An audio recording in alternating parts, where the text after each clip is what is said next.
Pernikahan seorang remaja pria dengan seorang wanita jadi sorotan dan viral di media sosial. Pasalnya pria tersebut diketahui menikah dengan wanita yang usianya terpaut 20 tahun lebih tua. Diketahui pernikahan tersebut terjadi di Lombok.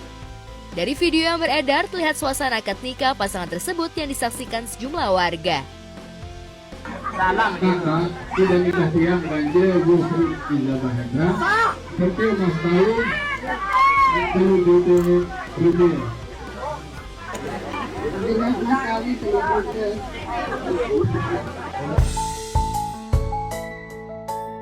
Ya, dari video tertulis, beda 20 tahun suaminya teman anaknya. Tak hanya itu, caption di unggahan tersebut juga tertera tulisan, "Temanku adalah ayah tiriku."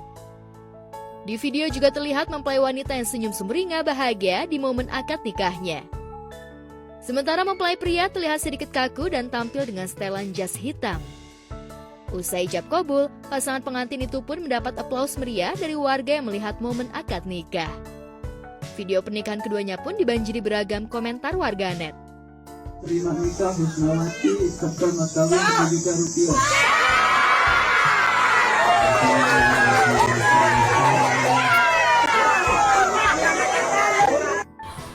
Cinta itu buta, jadi udah nggak bisa jawab dalam hal itu. Karena kalau mereka udah saling cinta ya kita udah nggak bisa ngomong apa lagi gitu. Apalagi sudah menikah, yang penting kita ngedoain mereka tetap bahagia dan sama itu. Ya nggak masalah, namanya cinta. Yang penting sesuai aturan itu doang. Ya itulah tadi, kalau sudah cinta, sudah berlabuh dan menetap di sini, biasanya usia itu tidak menjadi penghalang buat kita, ya kan? Yang seusia juga kalau memang itu tidak langgeng ya banyak. Usia berbeda jauh pun kalau memang itu mereka rukun dan nantinya bisa harmonis, pasti akan cukup luar biasa. Tapi ya cukup mengagetkan mungkin buat si anak ya, karena yang tadinya itu teman sekarang menjadi papa tirinya. Jadi intinya cinta tidak menjadi halangan buat saling mencintai.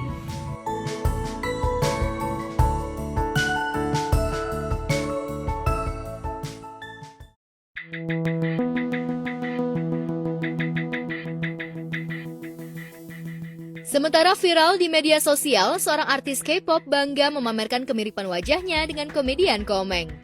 Diketahui rapper Korea Selatan bernama Christian Yu alias Yu Baron alias Ian menjadi sorotan setelah dirinya mengakui kemiripan wajahnya dengan Komeng versi muda. Artis yang dikenal dengan nama DPR Ian itu membahas Komeng melalui space fitur media sosial di X. DPR Ian ngefans sama Komeng. I've been on the news outlet for Indonesia. I'm sure you know that. I'm just like, I just found that so fascinating. Did you know the Komeng one? Yeah, Komeng one. Yeah. I'm like, in the beginning I was like, who is this person? And then, it turns out to be a national treasure for you guys. So, like I said, I'm like, wow, this guy's it. This guy's everything, Ian mengurai dirinya sudah mencari tahu tentang sosok Komeng. Ia bahkan mengetahui jika Komeng belakangan viral lantaran diprediksi berhasil tembus ke Senayan. Ian lantas menyebut Komeng sebagai harta karun nasional. Tak hanya membenarkan wajahnya mirip Komeng versi muda, Ian juga mengurai dirinya sama sekali tak merasa risih jika disebut mirip. Ian bahkan bangga dan merasa terhormat. I was just like, oh man.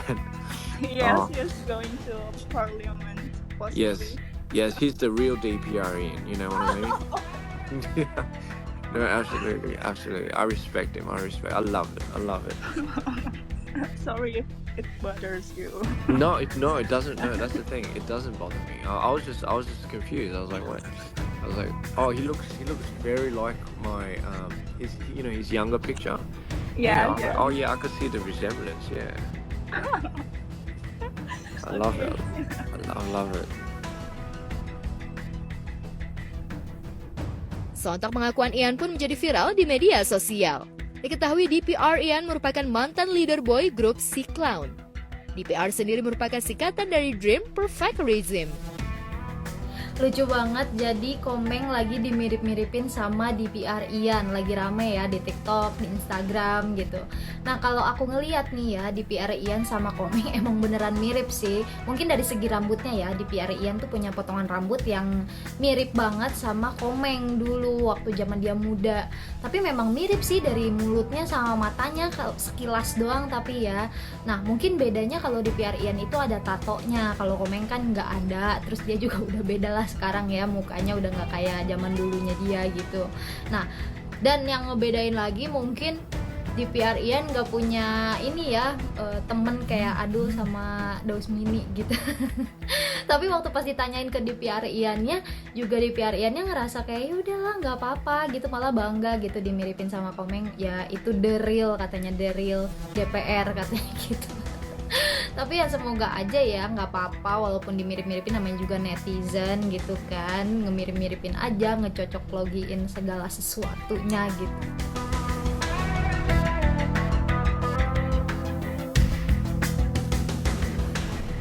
Di lain tempat, YouTuber Atta Halilintar belum lama ini mengurai komentar perihal sang istri Aurel Hermansyah yang disebut mirip dengan desainer Ivan Gunawan.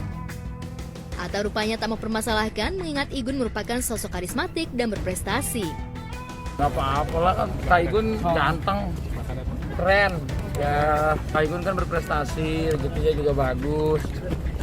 Ya, doa yang terbaik aja, ambil sisi positifnya aja.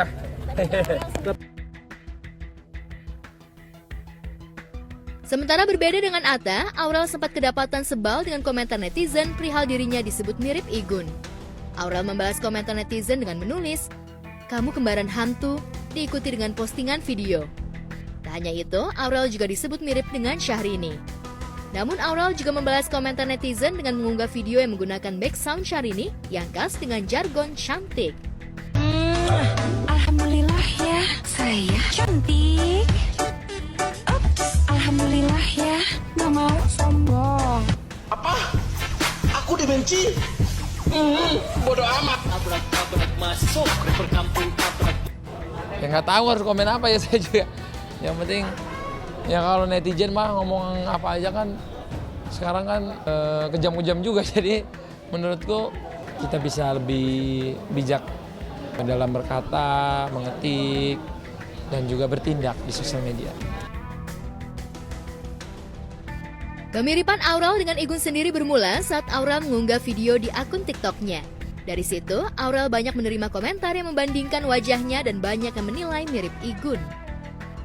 Lebih lanjut mengenai perseteruan sang istri di dunia maya, Atta menganggap celetukan netizen itu sebagai angin lalu saja. Atta mengurai istrinya juga tak pernah curhat seputar masalah ini kepada dirinya. Hal tersebut juga membuat Atta tak menganggap serius omongan netizen yang nyinyir. Nggak ada ngobrol tentang itu sih. Tapi yang kayak gitu-gitu tuh Ya netizen mah ngomong gitu juga, gitu-gitu aja sih. tapi Enggak dipaksakan.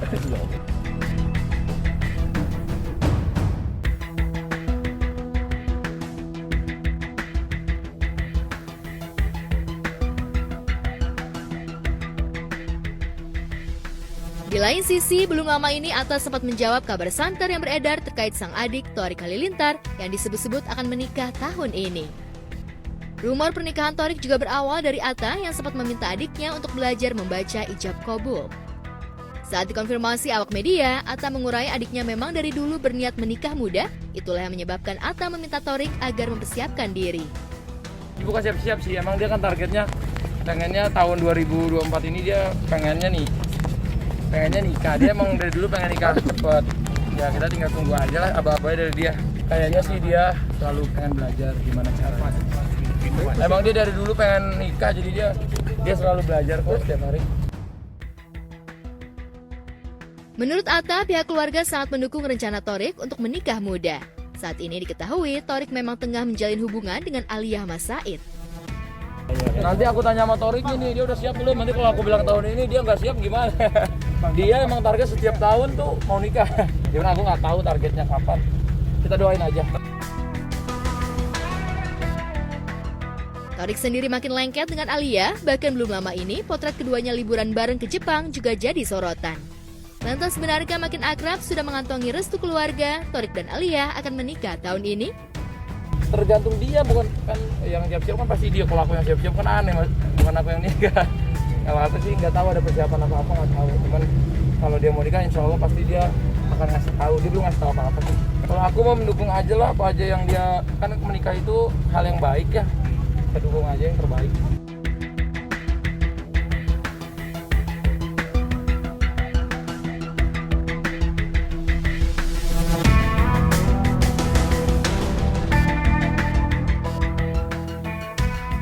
Sementara Thorik dan Alia diisukan akan menikah, sang mantan Fuji AN justru terlihat santai dan tengah menikmati kesendirian. Jika Thorik dan Alia tengah tersorot jalan-jalan ke luar negeri bersama, seakan tak mau kalah set, Fuji diketahui juga tengah jalan-jalan ke luar negeri, namun bersama keponakan tercinta Gala Sky. Hari ini kita akan berangkat ke Turki, semoga nggak ada halangannya, semoga nggak ada kendala. Kenapa aku pakai kacamata? Karena kantong mata aku hitam banget, aku malu. Yalah, bagus banget. Dan kita berangkat bersama Fit, Ushi, aku, Gala, Ida, Vienna, Nata, Anjani, Susi, Om Irsan, sama timnya Om Irsan. Kamu pasti doang nganterin aku? Iya. Ayo udah. Mau masuk, mama nggak usah. Ayo udah. Ada Anjani, Nata gitu di dalam. Oh, yaudah. Oke guys, kita sudah sampai di Turki. Tapi nggak tahu nama tempatnya. Bentar. Istanbul. bentar. Aku benar-benar nggak tahu itinerary-nya kemana. Ya dikasih sih, cuma aku nggak ngeliatin. Mari kita have fun aja. Bye.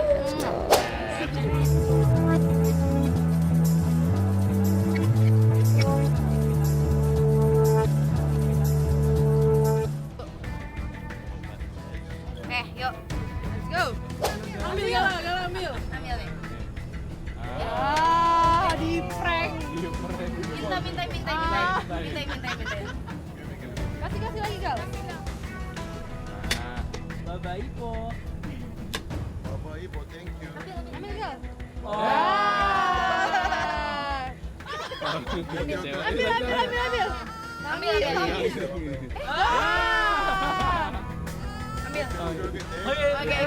aja.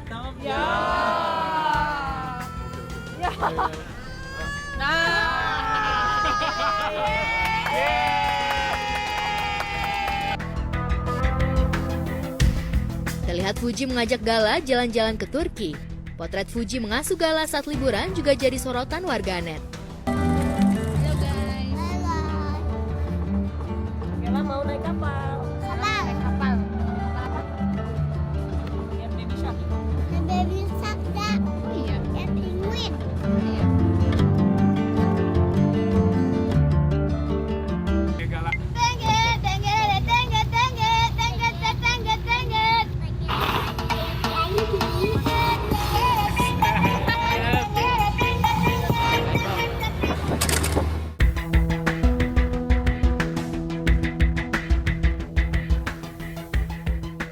Momen Fuji jalan-jalan dengan Gala juga bertepatan dengan momen hari lahir almarhum sang kakak Bibi Andriansyah 26 Februari.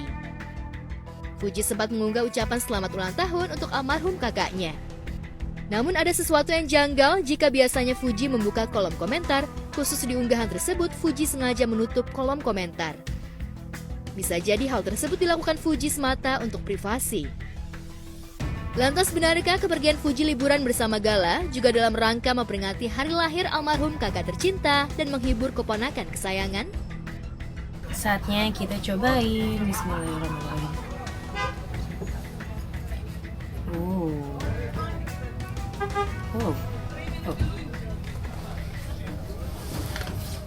Jamur dan keju udah. Enak lah buat ngenyangin badan. Setidaknya kentangnya. Ini di mana? Camellia. Camellia. Enggak, aku enggak. Gue dikira ini tempat. Jadi tadi ada yang jualan bunga, terus kayak kalau misalnya kita pegang aja, itu arti membeli. Terus ternyata nyamarin aku pegang, terus dia nolak. Enggak, maaf, saya nggak jualan bunga, Mbak.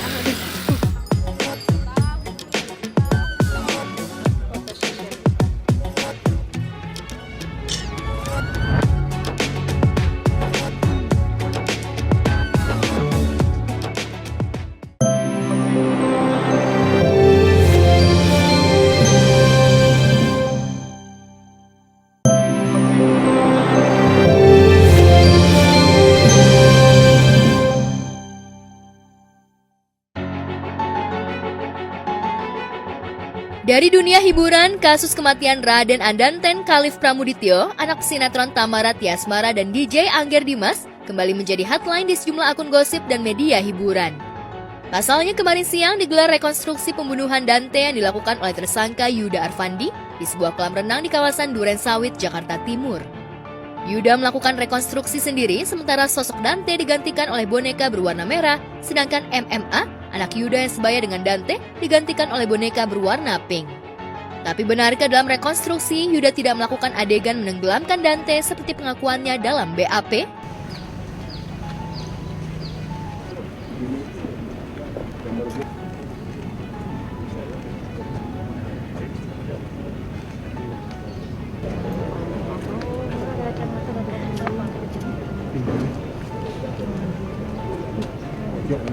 Adegan yang diperagakan sejumlah 102 adegan, yang mana dari 102 adegan ini terdapat 69 adegan di mana tersangka ini selama 12 kali menenggelamkan korban. Kita juga melengkapi dengan pemeriksaan saksi ahli sejumlah 9 orang, dan kita juga sudah melakukan pemeriksaan tersangka. Dari saya dari sini dari pagi. Saya paling mengenaskan itu pas anak saya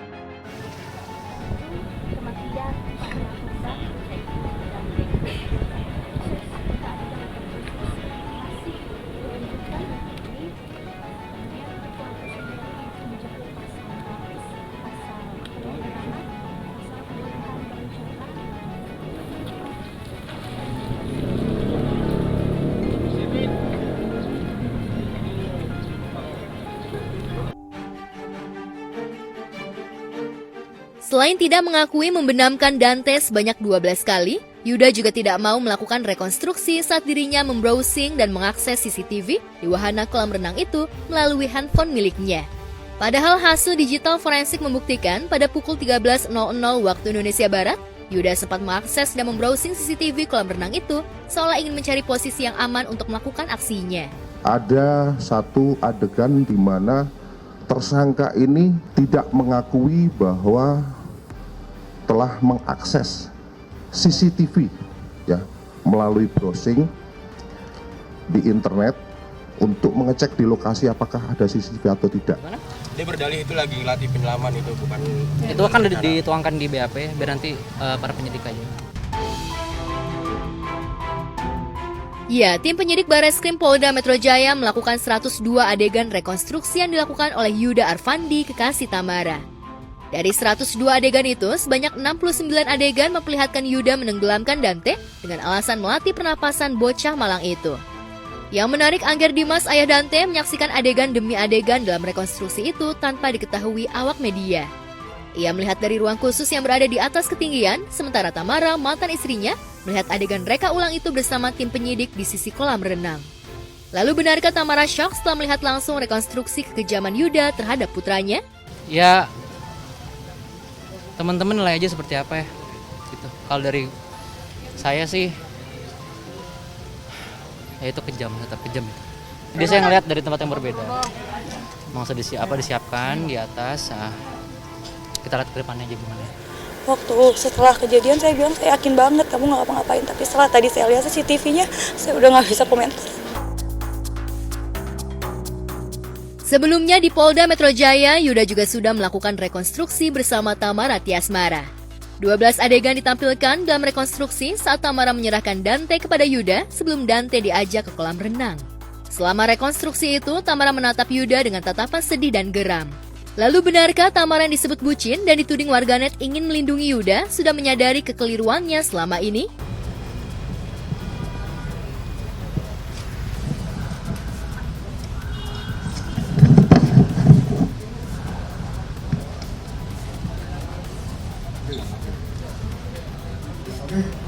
Lanjut ke adegan keempat.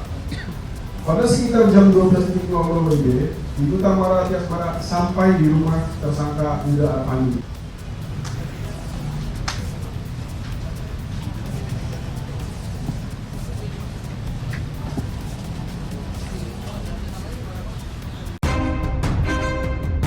Tepat Selasa 27 Februari lalu, sebulan sudah Dante meninggal di kolam renang itu. Awalnya Tamara percaya bahwa Dante meninggal secara wajar karena tenggelam di kolam renang, hingga bocah itu dimakamkan tanpa dilakukan autopsi terlebih dahulu. Seminggu kemudian, Angger Dimas, ayah Dante, meralat surat penolakan autopsi yang ditandatangani Tamara dan mempersilahkan pihak berwajib untuk melakukan ekshumasi atau pembongkaran makam Dante demi kepentingan autopsi. Hasil autopsi menunjukkan Dante meninggal karena kehabisan napas di TKP, bukan dalam perjalanan menuju rumah sakit. Pengusaha transportasi berusia 34 tahun itu terancam pasal berlapis tentang penganiayaan anak di bawah umur, kelalaian yang menyebabkan seseorang meninggal, dan pasal pembunuhan berencana. Ya, yang kita mau sih sebenarnya kejujuran aja, tapi kalau misalnya bersalah ya udah. Pembunuhan berencana gak sih? Itu biar polisi yang jawab. Ya, saya juga minta pemerintah juga aware akan hal ini gitu. Ayo dong pemerintah dong, lihat dong, ini anak saya meninggal.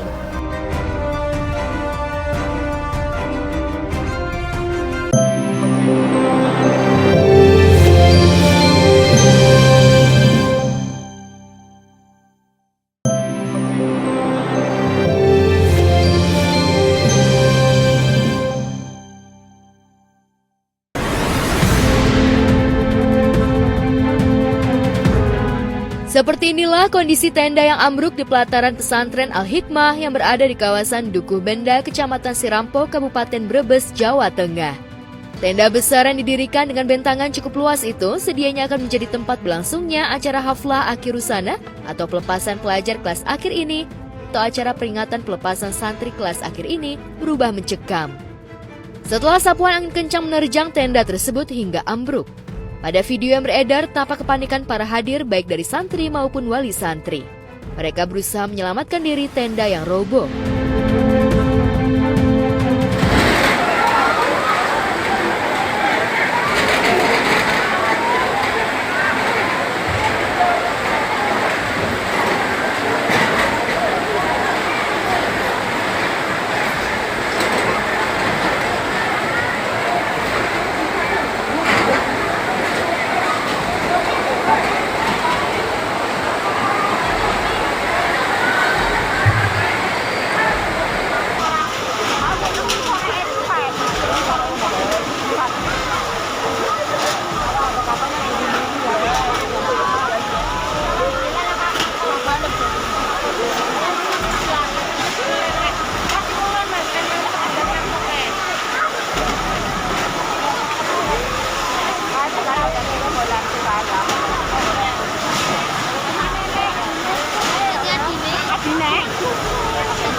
Pada kejadian yang berlangsung pada Minggu 25 Februari 2024 lalu itu, setidaknya ada puluhan santri yang menderita luka ringan akibat tertimpa rangka besi tenda, sementara ada 8 wali santri yang juga ikut tertimpa reruntuhan. Beruntung tak ada korban nyawa pada insiden ini.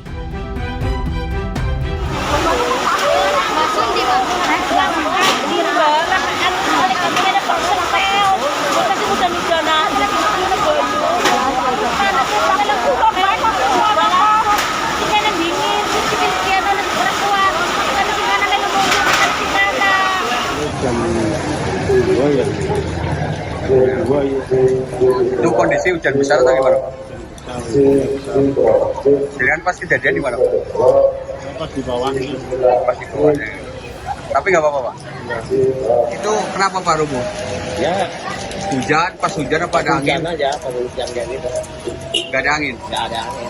Akhir-akhir ini kan kita sering melihat di media sosial atau bahkan kita menyaksikan sendiri banyak banget yang terkena atau tertimpa bencana alam. Nah, salah satunya pesantren ini juga katanya angin puting-beliung menghantam pesantren sehingga banyak yang roboh. Tapi alhamdulillahnya bersyukur tidak ada korban jiwa dari kejadian ini. Kuat diduga sapuan angin yang menerjang merupakan efek dari cuaca ekstrim hujan lebat dan angin kencang yang berpusat di Gunung Kidul, Jawa Tengah. Pihak BMKG setempat bahkan sudah memberitahukan jika cuaca ekstrim akan terus berlangsung akibat efek monsun di ASEA ini. Bahkan tak hanya di Jawa Tengah, termasuk di belahan Asia lainnya. Karena itu menghelat acara di ruangan terbuka jelas beresiko tinggi di tengah kondisi cuaca ekstrim ini.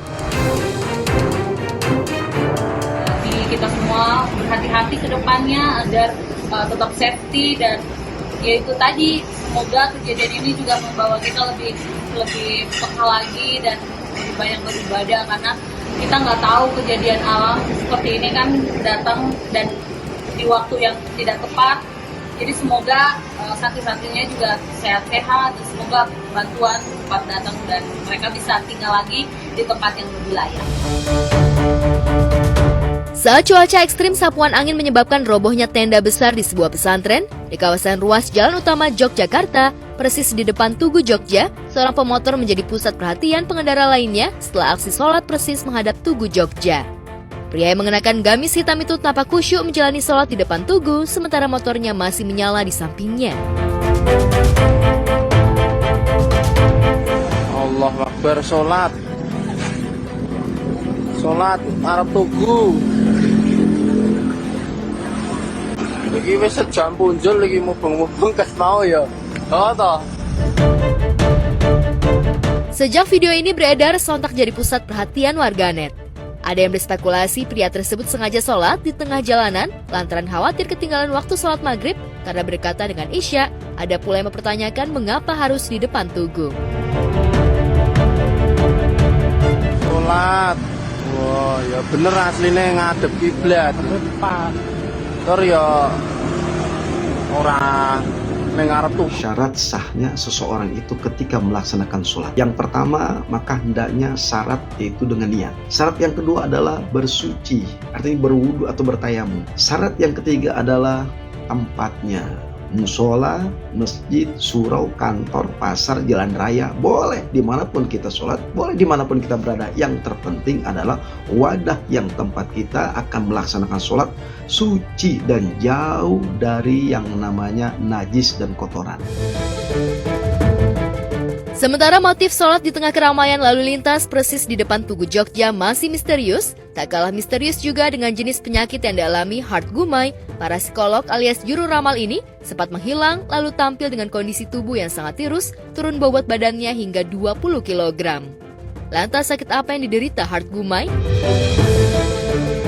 Karena kemarin Kak Melani, gue sakit orang nggak banyak tahu, gue kritis banget. Memang sengaja gue sempat kontekan sama Dinar Candy. Dinar Candy bilang, Kak, di storyin biar teman-teman artis tahu semua. Gue bilang nggak mau, nggak usah. Karena yang ada gue habis dibully sama haters. Lo tau nggak apa yang kira-kira haters dan netizen akan bilang pada saat lo sakit? Tahu dong lo? Iya tahu. Kebanyakan ngeramal orang, ngeramal ini, ngeramal itu segala macam. Kemakan omongan sendiri. Karma, iya segala macam. Dan mungkin karena terlalu banyak, menurut gue terlalu banyak melakukan penerawangan, ngeramal, jadi energi ketarik. Peramal nasib artis ini mengaku menderita ilusi ekstrim hingga membuat kondisi kejiwaannya acap kali terguncang dan tak sadarkan diri. Apalagi ia juga dikenal memiliki indera keenam yang tajam. Terlalu banyak menerawang nasib orang hingga selebriti terkenal, mulanya Hart Gumai mengira jika dirinya terkena serangan mistis. Tapi setelah sekian lama menempuh jalur non-medis, Hart baru tersadar setelah melakukan pemeriksaan medis. Hasilnya diketahui Hart menderita sakit paru-paru basah dan asam lambung akut. Kondisi itulah yang membuat berat badannya surut hingga kerap dihantui kecemasan atau ilusi berlebihan. Lebih kurang 6 bulan opname di rumah sakit, 2 rumah sakit. 6 bulan? Iya. Opname 6 bulan di rumah sakit? 6 bulan, di 2 rumah sakit. Berganti. Rumah sakit pertama kurang alat segala macam. Rumah sakit kedua, alhamdulillah, puji Tuhan sembuh, sehat. Dan di situ gue kritis karena sempet ini loh, Kak Melani, lumpuh. Lumpuh? Iya, lumpuh nggak bisa jalan. Ini sekarang masih kayak robot sekarang. Gue usahain buat gue mesti kerja, gue mesti hidup, kasih gue kesempatan kedua hidup Tuhan. Gue belum siap mati, orang tua gue masih tanggung jawab gue. Saat itu gue cuman begini, guling, nggak bisa duduk, nggak bisa berdiri, lumpuh. Ditambah lagi gue iseng-iseng baca Google, lumpuh stroke itu bisa 10 tahun, 15 tahun, tapi gue nggak mau. Saking abis bener-bener tuh ya? Saking abis, saking bikin gue bingung tuh. Karena gue takut gue nggak mau nyusahin orang tua. Iya. Bokap cuma pensiun segala macem. Jadi Chan, gimana Mai kabar gini-gini. Kayaknya gue butuh bantuan begini-begini. Beliau kasih tahu teman-teman artis lain, pada kasih. Nikita Mirzani juga kami juga bantu kamu. Wow. Betul medis semua. Jadi paru-paru basah dicampur asam lambung akut. Celakanya di tengah kondisi kesehatannya menurun, Hart juga diterpa isu miring ihwal dugaan penipuan yang dilakukannya. Peramal itu mendadak diserang beberapa warganet yang mengaku tertipu lewat jasa konsultasi ramalannya. Hart diduga mematok jasa ramalan lewat layanan WhatsApp dengan tarif 200.000. Tapi sebagian yang mengaku klien konsultasinya yang telah mentransfer menuding Hart tidak menjalani kewajibannya. Saat tudingan itu deras melalui kolom komentar miliknya, Hart pun geram dan langsung membalas tudingan warganet yang mengaku klien konsultasi online-nya. Hart meminta agar yang sudah membayar ikut mengantri. Sementara warganet lainnya membalas kalau tidak diberi konsultasi, minta dikembalikan uangnya. Pertama, gue minta maaf kalau gue ada salah, karena tidak sesuai dengan ekspektasi kalian, dengan harapan kalian. Kedua, gue maafkan semua kesalahan kalian. Dan ketiga, gue nggak ada niat jahat.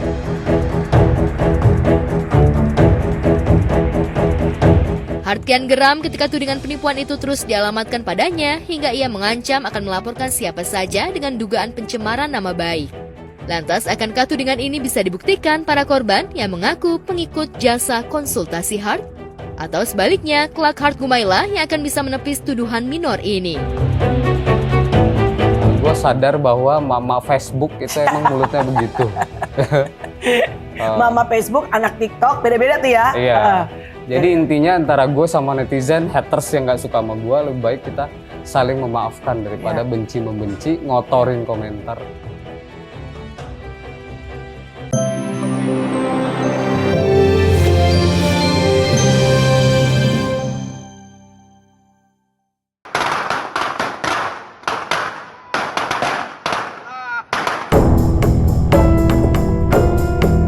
Inilah aksi nekat seorang calon anggota legislatif asal Subang, Jawa Barat. Ia nekat membakar petasan di atas menara masjid bersama tim suksesnya karena gagal meraup suara di desa sekitar masjid ini. Puluhan petasan pun dibakar mulai siang hingga malam hari. Caleg yang diketahui sebelumnya pernah duduk di kursi DPRD Subang ini kabarnya kesal karena selama menjabat sudah banyak mengeluarkan dana aspirasi dewan untuk warga sekitar. Tapi kenyataannya saat pemilihan caleg inkumben ini suaranya jeblok hingga terancam tak lolos atau melenggang kembali di kursi DPRD Subang.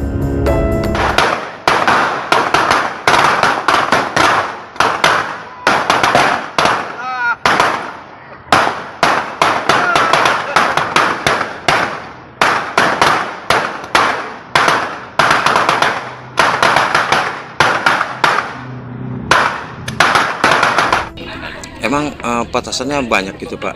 Suaranya gede banget. Banyak banget. Iya. Kalau datang masa dari sebelah sana, berasa wakil, maksudnya gini, wakil itu kan, kok kenapa wakil nggak menyegar gitu, ada pertanyaan malam-malam kayak gini, sebesar itu. Caleg udah kalah, ya kan, tahu-tahu sampai nyalain petasan mengakibatkan kerugian terhadap orang lain. Ini kan gimana ya? Ini berarti calegnya pas-pasan. Kalau kita memang berani bertaruh untuk caleg, berarti kita sudah menyediakan dana yang alokasi khusus gitu loh. Dan kita harusnya sudah prepare mental kita untuk apapun yang terjadi, gue mau menang mau kalah ya sudah. Anggap aja itu kan sebuah ajang untuk ya sudah. Kan tergantung, kita juga harus sadar diri sebagai caleg ini. Sebatas mana suara kita itu, ya kan, kalau emang suaranya misalnya tidak memadai, tidak masuk ya sudah dong, harusnya dia legowo gitu loh. Akibat ulah nekat dan konyolnya, ada banyak anak-anak di sekitar masjid yang menderita sakit karena syok mendengar suara petasan. Sementara seorang kakek berusia 60 tahun yang tengah sakit keras dan menjalani perawatan harus tutup usia setelah terguncang mendengar suara petasan yang mengusik. Ya, emang malam gue lagi infus, cuma pas anak suara petasan kaget. Emang petasannya besar? Besar banget emang. Mau kaget jadi keran gitu. Ngedrop gitu? Ngedrop, iya. Dibawa ke rumah sakit lagi? Dibawa ke rumah sakit. Jadi karena kaget ya Pak ya? Iya, karena kaget kan. Kemarin kan dibawa ke Sukamandi, ke klinik apa namanya Om? normal. Berarti 2 hari 2 malam. Sekarang kan jemput tadi jam 2 sampai rumah.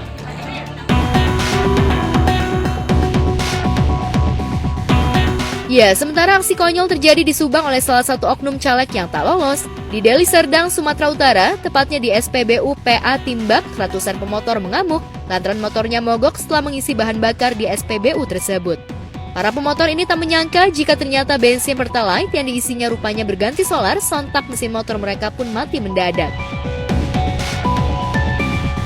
Di pom bensin Amplas, pom bensin Petumbak nih, Petumbak apa Amplas? Petumbak mau ini. Inilah korban semua guys. Beca, kereta, mobil juga mungkin lah mobil tapi nggak tahu tadi. Ada berapa mobil tadi ngisi? Bang, kunci keretamu bang? Hah? Nggak bisa bang. Nggak bisa bang. Nggak tahu. Aku nggak ini. Bawa solar. Tiba-tiba keretanya mogok-mogok gitu bang, nggak ada tarian kan? Tadi abang isi apa? Kalau minyak ya, Pertalite. Terus apa? Pikir entah rusak gitu keretanya kan? Rupanya ada yang depan juga, minum juga dia bang. Mogok juga. Sama aku. Abang baru isi minyak juga ya, aku bilang. Rupanya dicek tangkinya tadi, rupanya diisi solar juga. Pertalite tapi diisi dengan solar. Ini merupakan kelalaian yang luar biasa. Kejadian yang berlangsung pada Senin 26 Februari 2024 itu jelas membuat pengelola pom bensin panik karena mau tak mau harus mengganti rugi pengendara yang motornya mogok. Usut punya usut, rupanya terjadi kekeliruan saat pengisian tangki bahan bakar di mana sejatinya bensin malah tangki utamanya diisi solar. Akibat insiden ini pihak SPBU pun meminta maaf. Tapi akankah motor yang mogok milik pelanggan akan diperbaiki? Di sini bang, tunggu komplain dulu kan, sama operatornya tadi katanya. Belit jawabnya bang, tunggu sampai datang lah tadi apanya, ibu yang tadi datang dia baru dibawa ke bengkel nanti kami tanggung jawabi katanya. Ini adalah human error. Jadi inilah perlunya menempatkan orang-orang yang kompeten dan yang ngerti di bidangnya, tidak lalai seperti ini. Karena kalau lalai begini banyak dirugikan. Akibatnya banyak puluhan motor yang mesti dibenerin, mesti diservis, mobil juga begitu, merugikan banyak orang. Jadi untuk menempatkan seseorang jangan asal tunjuk, tapi sesuai dengan kehebatan dia, sesuai dengan kompeten dia.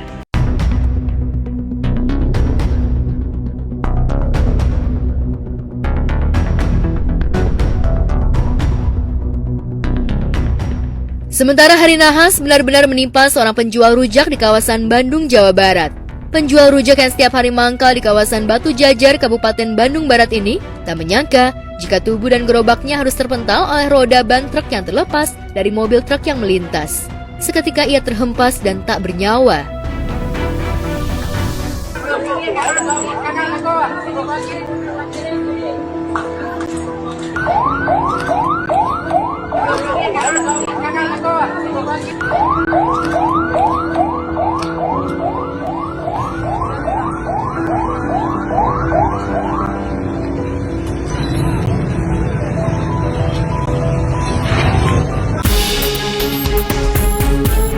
Menurut kesaksian warga yang melintas, ada sebuah truk yang melintas dengan laju kencang. Tapi tiba-tiba satu roda mobilnya copot dan terpental mengenai penjual rujak. Akibatnya hempasan kencang itu membuat si penjual rujak seketika tertimpa hingga tak bernyawa. Kini supir truk tersebut sudah diamankan pihak kepolisian guna pemeriksaan. Bapak supir truk, mohon hati-hati dan dilihat lagi itu bannya layak apa tidak dibuat jalan. Akibatnya seperti ini nih, ini pasti kelalaian. Itu Bapak penjual tukang rujak, saya mengucapkan turut berduka cita atas kejadian ini. Semoga ini membuat pelajaran bagi supir-supir truk lainnya atau pengendara lainnya sebelum berangkat jalan harus dicek dulu semuanya. Ini penting banget, apalagi kalau kita keluar kota. Ya semoga aja Pak supir truk itu bisa bertanggung jawab atas kejadian ini. Turut berduka cita atas meninggalnya Pak Suroso yang tertabrak oleh dam truk pada hari Senin kemarin. Kita doakan semoga almarhum diterima di sisinya dan juga keluarga yang ditinggalkan diberikan ketabahan dan juga keikhlasan. Maut memang tak bisa diterka kapan dan di mana, seperti juga kelahiran. Ya, meski disanter diisukan hanya akan berumur 2 tahun lagi, pasca divonis pembengkakan jantung, tapi memasuki usianya yang ke-37 tahun, kemarin Roy Kiyoshi merayakannya dengan penuh sukacita. Lantas seperti apa suasana perayaan ultah ke-37 Roy Kiyoshi?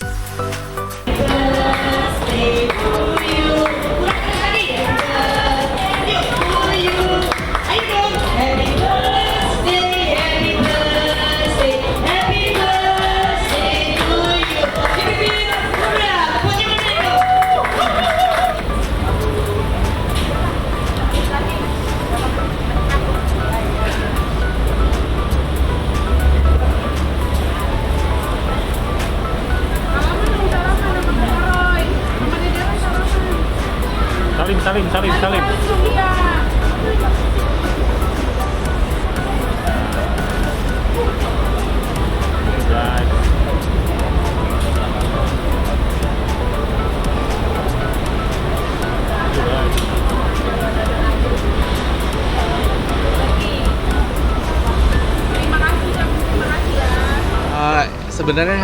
Sebenarnya hari ini udah telat ulang tahunnya, cuman karena kesibukan aku ulang tahun tanggal 24 Februari yang harusnya tanggal 24, jadi harus ditunda sampai hari ini sebenarnya.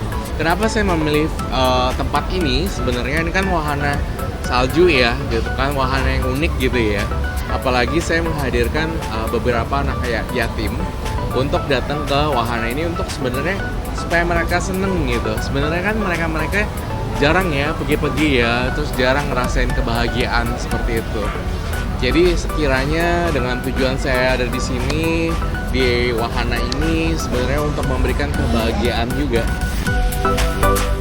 Ulang tahun pasca perayaan Imlek memang terasa spesial, apalagi Roy mengundang keluarga kerabat dan sahabat. Kalau mewah-mewah hedon gitu kan, aku kayaknya bukan tipe hedon gitu kan. Ada rezeki kita bagi-bagi gitu sih. Jadi ya salah satu bentuk yang aku bilang tadi gitu, kita berbagi. Kalau untuk meriah-meriah, makan-makan di restoran besar dan segala macam, aku nggak kayak gitu sih sebenarnya. Ini kalau aku bilang termasuk kado spesial dari mamaku. Jadi ya kemarin habis meninggal anjing aku, tiba-tiba aku ulang tahun diperbolehkan untuk piara yang baru kayak gitu. Namanya Cindy, cewek. Kenapa namanya Cindy? Karena gampang diinget, Cindy. Tapi ini belum bisa dipanggil. Dia kalau dipanggil tetap cuek sih. Masih kecil kali. 3 bulan. Jenisnya Chihuahua. Dan aku ngerasa perawatannya nggak ribet. Karena emang ini kayak cuma rambutnya pendek, dielus dong, udah pakai tisu basah kalau nggak mau repot. Terus ini bisa dibawa-bawa. Setiap aku syuting atau apa, kalau lagi ada acara aku bawa. Udah bisa apa? Udah pernah main apa aja sama dia? Udah apa? Pernah main apa aja, maksudnya tidur bareng lah gitu? Iya, tidurnya manjot, tidurnya mau sama aku, satu kasur. Kalau aku lagi kamar mandi bunyi ngik, nggak mau ditinggal. Ya, intinya aku udah ngajarin ya anak jadi anak yang berbakti, nurut sama orang tua, dan dia harus jadi karakternya yang ketika dia dewasa baik sama orang kayak gitu, sesuai dengan ajaran bapaknya. Kebetulan waktu itu sehari sebelum aku ulang tahun anjing aku meninggal karena sakit lah, udah tua. Akhirnya aku dikasih punya anjing baru.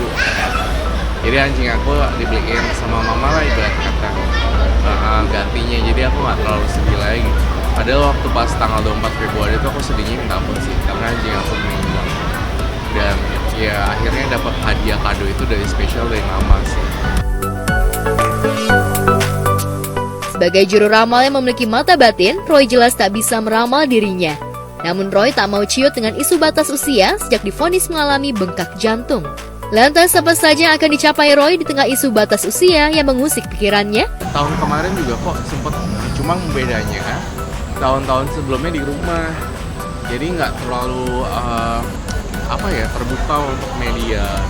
Cuma tahun ini aku memang bikin spesial untuk teman-teman juga di luar sana supaya kayak ini adalah satu bentuk puji syukur juga, bisa ngundang teman-teman di sini juga karena gue sekarang sehat loh, gue makin sehat sekarang gitu. Setelah apa yang divonis dokter tahun-tahun lalu bakalan parah, ternyata gue malah enggak, ternyata gue malah sehat, dan itu yang menurut aku bisa melewati vonis tersebut.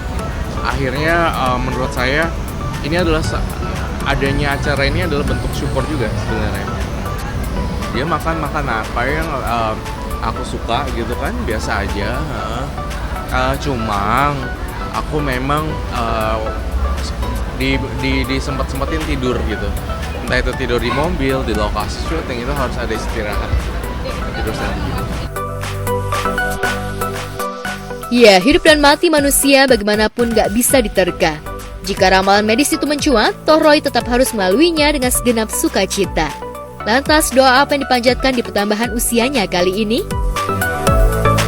Mohon doanya dari anak-anak yatim juga, semoga aku tetap bisa eksis, berkarya, melakukan banyak perbuatan baik. Itu aja sih sebenarnya, minta doa dari mereka-mereka.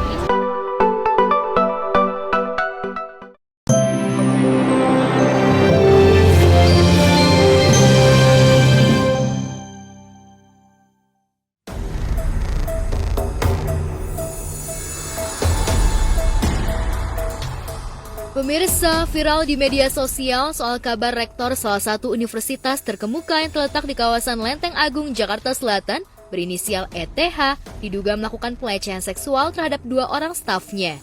Menanggapi kabar tersebut, sejumlah mahasiswa universitas tersebut melakukan unjuk rasa di halaman kampusnya setelah rektor mereka dilaporkan ke Polda Metro Jaya. Ini hari ini ada pemeriksaan lapor forensik ya.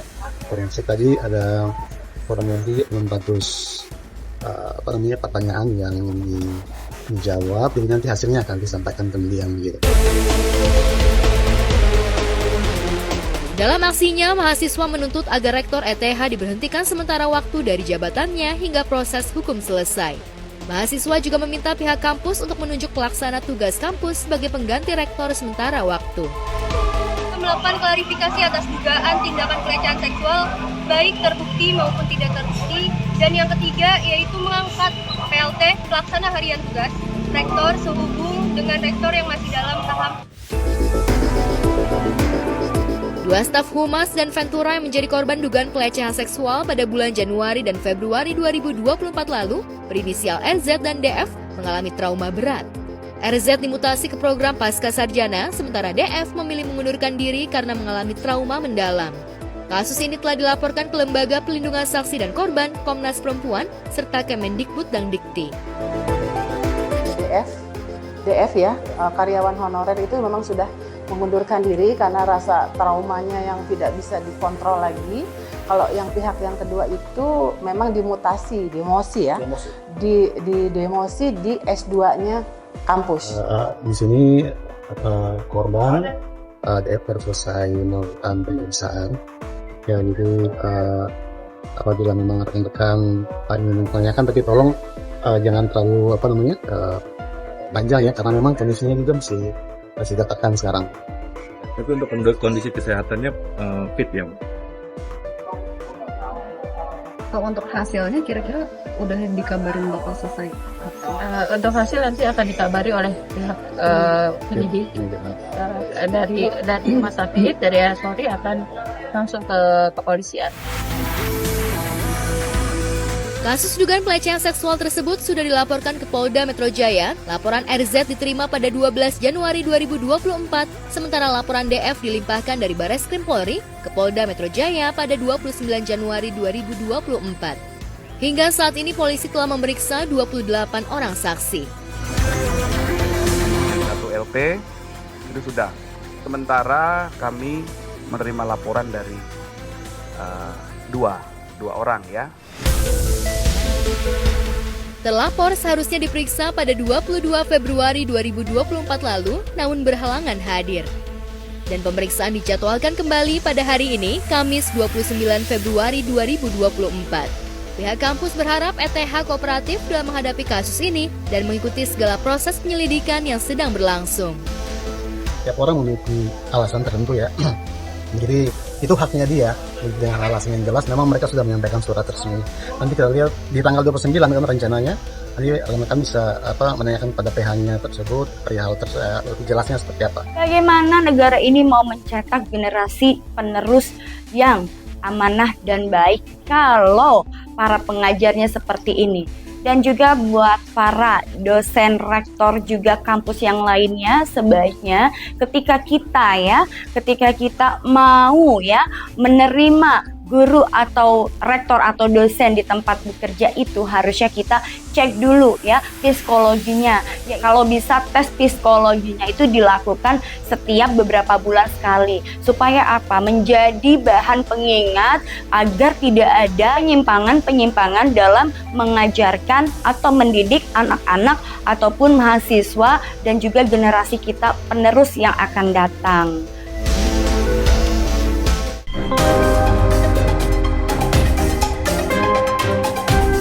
Pemirsa, viral di media sosial adanya kelompok diduga memiliki aliran sesat yang muncul di tengah-tengah masyarakat. Dalam aliran tersebut, mereka mengusung paham yang menyebut bahwa hukumnya sah dan diperbolehkan saling tukar pasangan asal sama-sama suka. Sontak beredarnya video yang diunggah dan dibagikan akun Instagram @terangmedia pada 26 Januari 2024 lalu itu menjadi heboh.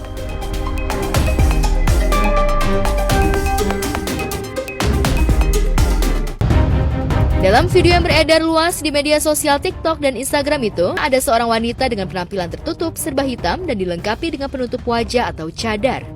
Di hadapan wanita tersebut ada 4 orang pria yang diduga sebagai pimpinan aliran tersebut menjelaskan bahwa seorang jemaahnya boleh bertukar pasangan dengan jaminan masuk surga. Di sini bebas ya, ngaji siapa aja juga boleh gitu. Dari aturan kita juga gitu, bisa sama misalnya lain jenis juga bisa di sini gitu ya, bisa dibebaskan gitu. Kalau misalnya biarkan kita, kalau misalnya senang pada senang, biarpun bukan suami istri, bebas. Suka sama suka ya, jadi suka sama suka. Misalnya mau tukar pasangan pun boleh di sini. Yang penting suka sama suka itu. Yang sangat saya sayangkan, orang ini yang menyebarkan aliran ini menggunakan atribut-atribut Islam ya. Juga kedua, bahkan mengatakan bahwa ini sudah dijamin oleh Allah dan Rasulullah dan dijamin masuk surga. Ini yang bermasalah ya. Saya yakin semua agama juga tidak mengakui aliran seperti ini, karena ini sama saja dengan melegalkan perzinahan dengan kemudian mengatasnamakan agama. Ini lebih parah daripada orang yang berzina. Lebih besar lagi orang yang melakukan dosa besar secara terang-terangan. Lebih besar lagi kalau melakukan dosa besar secara terang-terangan dan menyebarkan dan mendakwahkannya. Apalagi mengatasnamakan agama, mengatasnamakan Allah, mengatasnamakan Rasulullah SAW. Mudah-mudahan orang ini kemudian segera bertobat. Mendatangi yang bersangkutan, menyampaikan bahwa memang itu hanya dibuat untuk konten, dan itu tidak terjadi. Dan kami dalami juga bahwa video itu dibuat, informasi yang kami terima dibuat di Jawa Barat.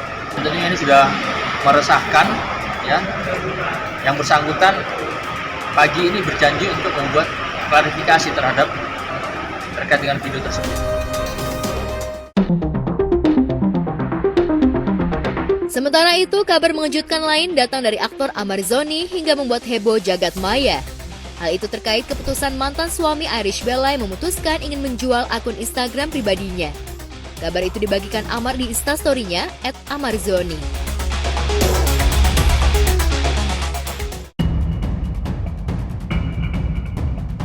Belum diketahui apa alasan Amar yang tiba-tiba ingin menjual akun sosial medianya yang sudah mempunyai jutaan pengikut itu. This account is for sale. Akun ini dijual. Yang berminat serius silahkan hubungi admin. ungkap Amar dilansir dalam Instagramnya pada Selasa 27 Februari 2024 lalu. Kakak Aditya Zoni itu tidak mengungkap berapa harga yang dibanderol Amar untuk akun Instagramnya itu. Ditilik dari laman akun sosial medianya, Amar Zoni diketahui sudah memiliki 8,6 juta pengikut dengan 338 akun yang ia ikuti. Tidak hanya mengumumkan berniat menjual akun Instagramnya, dalam feed Instagramnya, Amar juga sudah menghapus beberapa foto lamanya. Namun begitu, ia tetap memajang foto bersama buah hatinya dan momen pernikahannya dengan Irish Bella. Lantas benarkah niatan Amar yang ingin menjual akun Instagram miliknya itu lantaran himpitan ekonomi pasca ia menjalani tahanan akibat kasus penyalahgunaan narkoba yang menjeratnya untuk ketiga kalinya? Saya lebih paham, karena apa? Saya paham lah. Karena tidak pernah Amar itu meminta tolong ke siapapun, baik ke adiknya untuk membayarkan nafkahnya.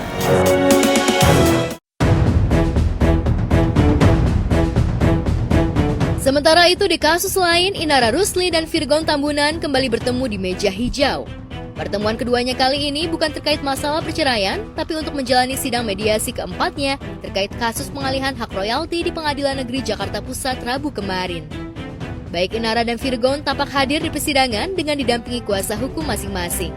Pelantun tambang cinta untuk Starla itu dan mantan istrinya tampak bertatap muka langsung membahas kisruh royalti 5 buah lagu yang digugat Inara.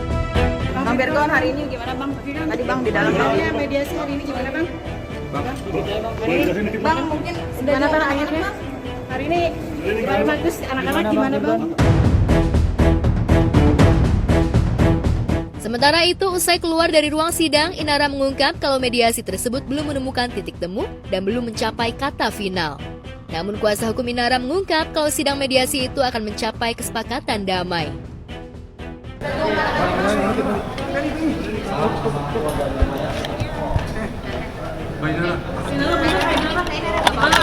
Itu belum final ini Mak. Jadi kita lihat aja nanti pertemuan berikutnya. Belum tahu karena belum ada aku belum terima gitu format detailnya seperti apa. Ya kami sangat bersyukur suasananya jadi dingin ya karena kehadiran Bapak Faisal selaku hakim mediator di Pengadilan Negeri Jakarta Pusat. Dan mereka sudah bicara dari hati ke hati, ya mudah-mudahan masalah ini bisa cepat selesai, termasuk melingkupi masalah yang di Pengadilan Agama dan juga hal lainnya. Diungkap Arjana Bagaskara, pengacara Inara, pihak Virgon meminta win-win solution agar kasus tersebut berakhir dengan damai. Agenda sidang selanjutnya akan kembali digelar pada 6 Maret 2024 dan hakim mewajibkan kedua prinsipal untuk hadir di persidangan. Nanti minggu depan ya. Minggu depan mudah-mudahan poin itu disetujui karena ini kan masih draft inisial, masih awal. Nanti kita tiktokan dengan lawyer sebelah sana juga. Kita diminta untuk keep silent ya, untuk merahasiakan apa yang terjadi pada hari ini. Tapi pada intinya ada arah menuju ke perdamaian lah.